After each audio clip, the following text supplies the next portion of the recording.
Hi Milton Drivers, Jeff Robinson, VP of Maintenance. Today I want to talk about some of the things I've talked about in the past. One of them is our CSA scores and our DOT violations that we're getting.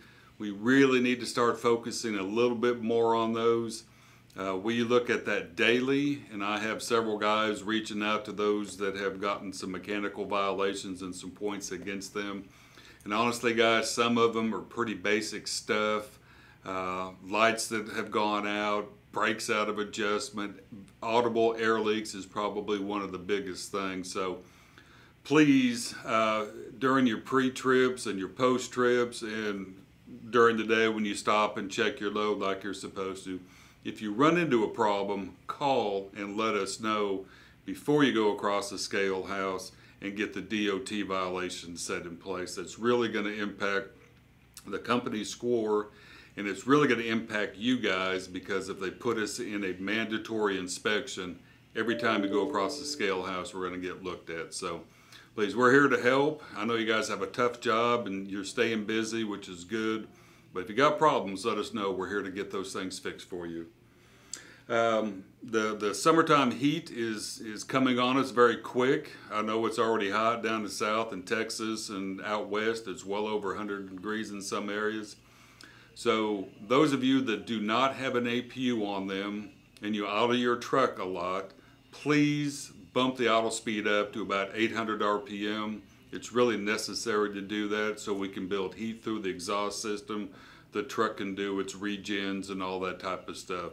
If you idle all night long at 600 or 650, it's really tough on the engine. It's going to cause some check engine lights and things like that to come on. So if you've got the ability to use your cruise control, turn the cruise control on, and I believe you hit and hold the resume switch, it should bump up to 800 RPM. So do that for me. We're starting to get a lot of the electric APUs out there, some on the Kenworth models and some on the Freightliner models. We're still tweaking a few of the adjustments, or if yours doesn't seem to be acting like it should, the way the auto start system works is once you engage it, the APU will cool the truck as best as it can, because this has its own set of batteries in. Those batteries will get low, then it reaches over and grabs the truck batteries and uses those. And then when they get down to a certain point, the truck will automatically start and run for about an hour, hour and a half, charge both sets of batteries, shut off, and then that cycle starts all over again. If your electric APU is not doing that, please call us up, and we need to know that, so we can make sure your settings are correct. And if not, we can get you to a dealer and get that thing really taken care of pretty quick. So it's pretty easy. The systems are working very well for those that are. We have probably 150 or so of them out there, and 99% work great. We run into a few that have some settings that work quite right.